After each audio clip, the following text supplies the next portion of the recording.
Assalamualaikum warahmatullahi wabarakatuh. Selamat kembali lagi di pertemuan kita ya. Pada kesempatan kali ini kita akan membahas tentang materi penilaian status gizi. Setelah kita sebelumnya membahas tentang masalah-masalah gizi, bagaimana pentingnya gizi, lalu sekarang kita akan membahas bagaimana kita bisa menentukan seorang itu apakah status gizinya baik, ya, cukup atau kurang.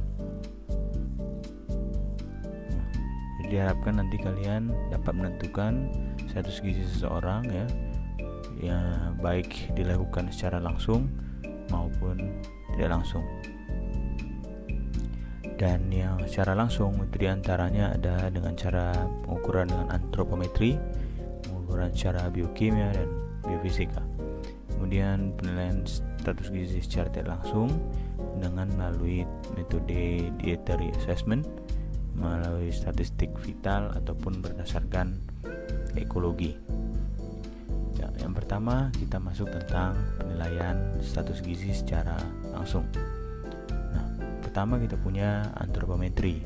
Ya, antropometri ini ya alat ukur yang instrumen yang kita gunakan ya untuk mengukur status gizi seseorang. Namun instrumen yang digunakan berbeda pada anak-anak dan dewasa.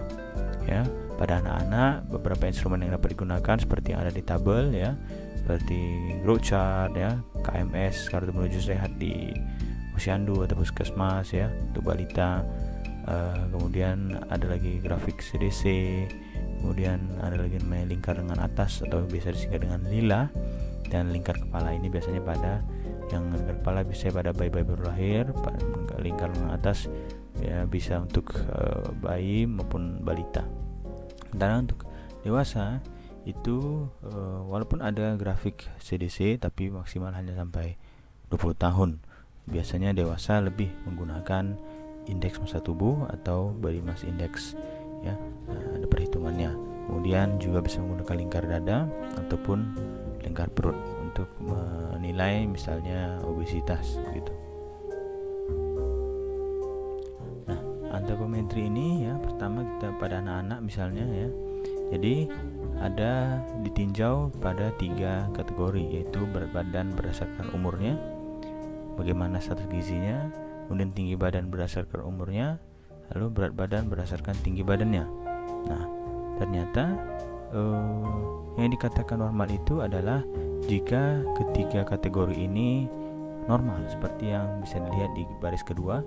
Kalau berat badannya baik menurut usianya, tinggi badannya baik menurut usianya, dan berat badannya baik menurut tinggi badannya, itulah yang dikatakan ideal normal ya.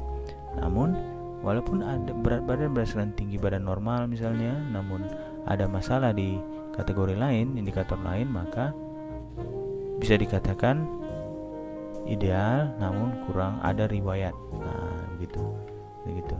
Atau misalnya gizi baik, ini orangnya tinggi, ya gizi baik orangnya tinggi, namun berat badan berdasarkan tinggi badannya kurang, berarti dia sedang mengalami kurang gizi akut. Ya, ada lagi misalnya orangnya pendek, gizinya baik, dia gemuk, itu berarti dia gemuk.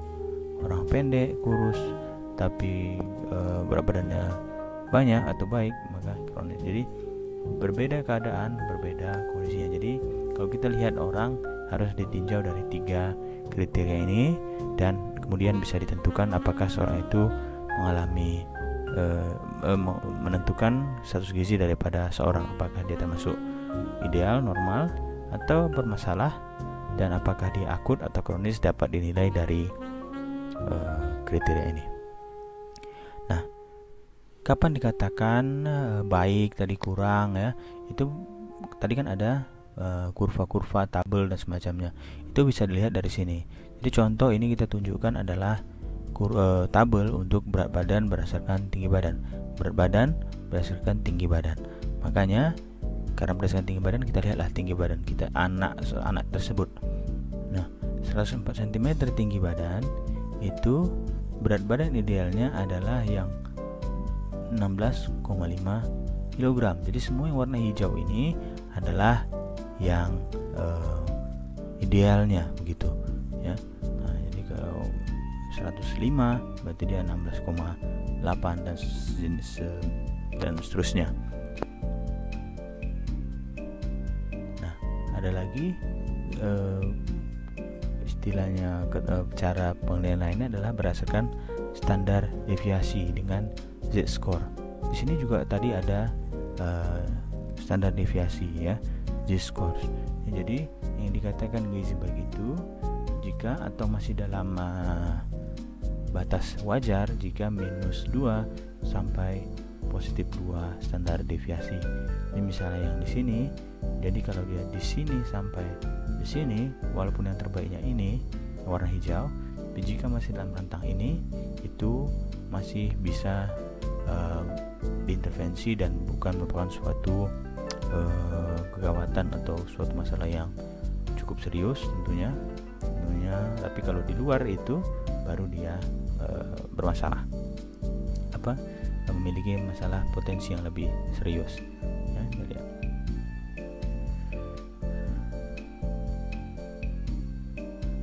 kemudian antropometrik tadi juga ada disebutkan tentang kurva WHO ya. Ini juga ada untuk sampai 2 tahun, ada sampai 5 tahun. Jadi beda kurva, beda. Dia -2 sampai 2 standar deviasi tadi adalah yang ini di sini,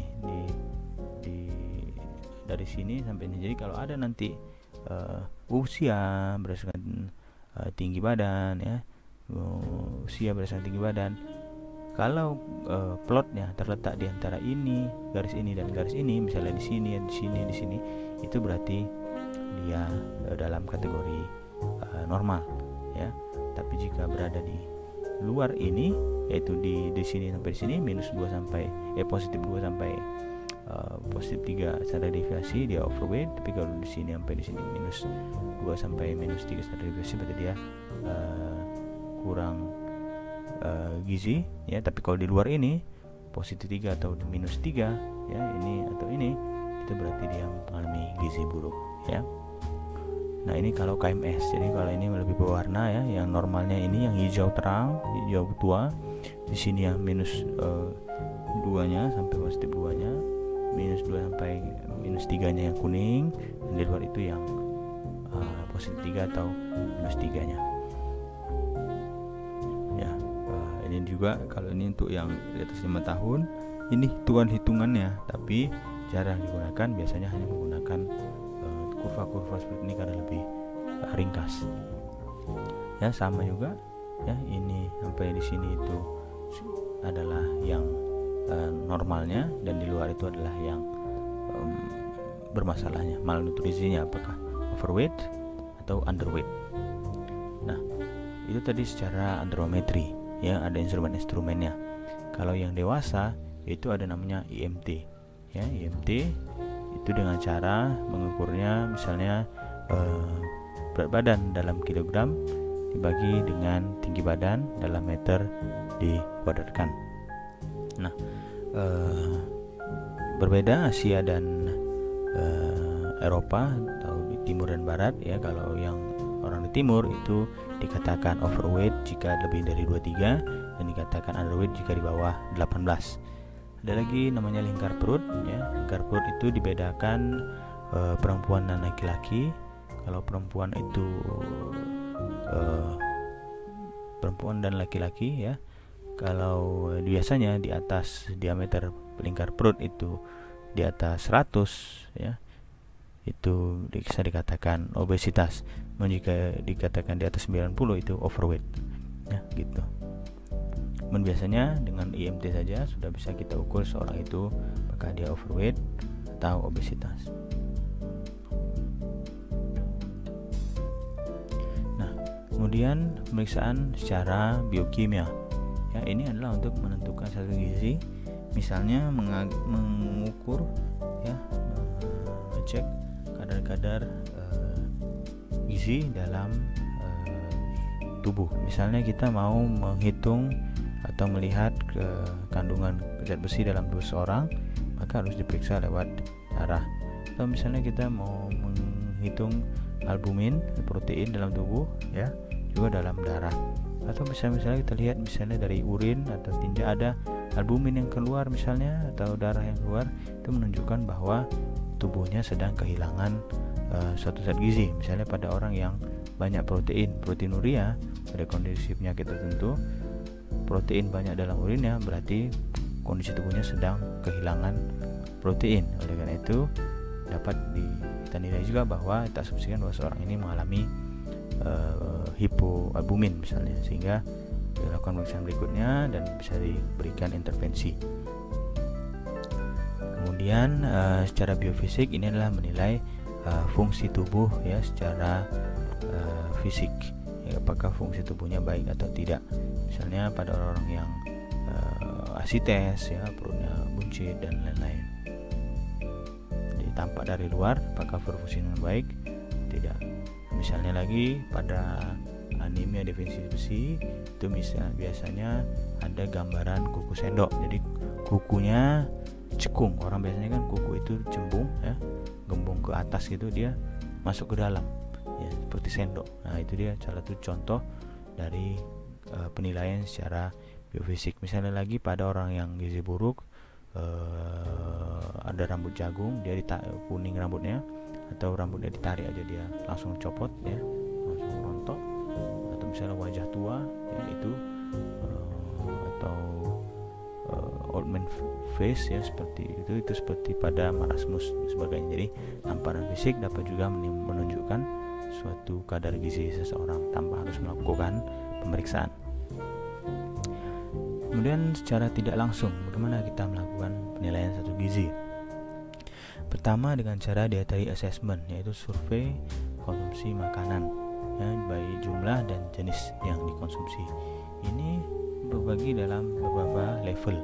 Kalau di tingkat nasional itu juga bisa dilakukan, dan namun penghitungannya sangat-sangat kompleks ya, sehingga memang butuhkan tim yang besar. Makanya di tingkat nasional ya, karena dia menghitung sampai cadangan ya, jumlah penduduk, sampai makanan ternak pun dihitung ya, transportasi pangannya bagaimana, bahkan untuk penanaman. Jadi mulai dari farm to fork itu dihitung oleh negara ya. Jadi mulai dari farm ya, dari sawahnya atau dari kebunnya ya, dari ladang ya, sampai ke meja itu dihitung oleh negara, bagaimana cara konsumsinya, pola konsumsi di suatu negara.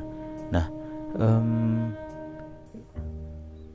berbeda misalnya dengan di rumah tangga ya, itu lebih simple, tidak sekompleks di negara ya. Namun ini juga sangat sulit digunakan karena berbedanya pola makan orang perorangan ya. Namun jika ingin dilakukan masih bisa ya, dengan mencatat makanan, mengukur ukuran rumah tangga makanan, pengolahan bagaimana, dan ini dilakukan minimal 1 minggu. Jadi untuk level rumah tangga, maka list makanan yang dimakan dalam itu adalah dalam keluarga adalah minimal ada daftarnya dalam 1 minggu. Berbeda dengan individu ya, food recall-nya atau daftar menunya itu tadi 2 kali 24 jam sudah cukup, karena memang biasa lebih sedikit karena dia tahu apa yang dia makan sendiri, walaupun kadang memang kita sering lupa. Namun dibandingkan dengan keluarga ya, banyak yang lebih miss-nya mungkin lebih banyak, makanya dibuat 1 minggu ya. Ini dia kita mengestimasi jejak rekaman makanan, apa saja yang dimakan, minuman ya, berapa kali, dan ya, jadi ini paling mungkin dan paling mudah dilakukan adalah tingkat individu. Kemudian yang kedua adalah statistik vital ya. Ini biasanya dilakukan untuk tidak terbatas hanya terbatas kepada untuk indikator-indikator kesehatan atau gizi. Misalnya contohnya IMR. Untuk mortalitas ada IMR dan MMR, misalnya infant mortality rate atau maternal mortality rate. Infant mortality rate adalah angka kematian bayi di bawah 1 tahun per 1000 kelahiran hidup. Maternal mortality rate adalah angka kematian ibu yang per 100.000 kelahiran hidup ya, di mana kematian itu memang disebabkan oleh faktor-faktor persalinan atau kehamilan. Nah, ini menjadi suatu tanda ya, indikator bagi kualitas gizi atau kesehatan suatu negara. Jika IMR dan MR tinggi, maka bisa dikatakan negara itu tidak baik dalam hal menjaga kesehatan warganya ya. Kemudian selain mortalitas juga bisa nilai morbiditas ya, prevalensi atau insidensi atau angka kesakitan. Jadi makin banyak angka kejadian-kejadian, maka bisa dikatakan masalah kesehatan, dan terutama ya itu merupakan masalah. Contoh misalnya prevalensi obesitas ya. Nah, prevalensi gizi buruk, prevalensi gizi kurang, prevalensi stunting, koinsidensi ya, kejadian baru. Nah, itu yang maksudnya kita lihat dengan statistik vital. Berapa jumlah satu kasus misalnya stunting dalam 1 tahun itu berapa, apakah di tahun berikutnya meningkat atau bagaimana. Nah, ini semuanya berhubungan dengan SDGs yang ketiga, health and well-being ya. Jadi target-target di SDGs di 2030 adalah untuk nanti indikatornya ini salah satunya adalah di statistik vital ini. Nah, di mana IMR, MMR itu juga berhubungan dengan kualitas gizi yang dikonsumsi seorang, di mana juga morbiditas misalnya obesitas, stunting baik overnutrition ataupun undernutrition ya, itu juga bisa nilai prevalensinya ya, dan juga merupakan malnutrisi. Nah, kemudian berikutnya tentang ekologi. Jadi ini berdasarkan karakteristik suatu daerah ya. Jadi dalam menilai satu gizi dapat kita nilai dari suatu daerah. Misalnya di pegunungan dataran tinggi ya, akan memiliki suatu ciri khas masalah gizi apa yang paling mungkin muncul di daerah itu ya. Misalnya ada di pesisir, tentunya beda. Orang yang di pegunungan ya, jauh dari laut misalnya ya, misalnya dia bisa kekurangan sodium misalnya. Sementara yang di pesisir karena dia di laut ya, dia banyak. Nah, misalnya di gunung ya jarang makan ikan, sementara yang di pesisir makan ikan aja ya, jadi kurang protein atau karena nggak ada sumber lain misalnya. Jadi di pedesaan, di perkotaan ada ciri khasnya ya, walaupun belakangan ini sudah mulai samar batasnya karena adanya transportasi, teknologi dan lain-lain ya, namun ada beberapa ciri khas di sana. Kemudian ada lagi contohnya misalnya karena bencana alam. Jadi kalau bencana alam kita bisa langsung prediksi apa masalah gizi yang di sana. Karena bencana alam, akses sanitasi, hygiene kurang, tentu masalah gizi adalah yang berhubungan dengan masalah gizi yang diakibatkan oleh penyakit menular misalnya ya. Atau karena memang susahnya akses masuk makanan sehingga orangnya bisa mengalami gizi kurang. Tapi kalau berlama-lama bisa mengalami gizi buruk, pengungsi ya, atau masalah perang ya, itu juga dapat menimbulkan masalah gizi. Bisa kita prediksi. Jadi dengan menilai kondisi lingkungan atau suatu wilayah, dapat juga kita tentukan atau prediksi, kita asumsikan masalah gizi apa dan bagaimana status gizi masyarakat di wilayah tersebut. Oke, jadi baik kesimpulan, status gizi itu bisa dinilai secara langsung maupun tidak langsung, bisa secara instrumen maupun non instrumen ya. Levelnya bisa mulai dari individu bahkan sampai bisa ke nasional, dan bisa dampaknya tidak hanya lokal di keluarga individu, bahkan juga bisa sampai nasional bahkan internasional ya. Untuk itu penting kiranya kita mempelajari tentang penilaian status gizi. Oke, terima kasih telah mendengarkan. Mohon maaf jika ada salah-salah kata. Jika ada pertanyaan silakan berikan komentar di kolom di bawah. Saya akhiri. Wassalamualaikum warahmatullahi wabarakatuh. Dasvidania.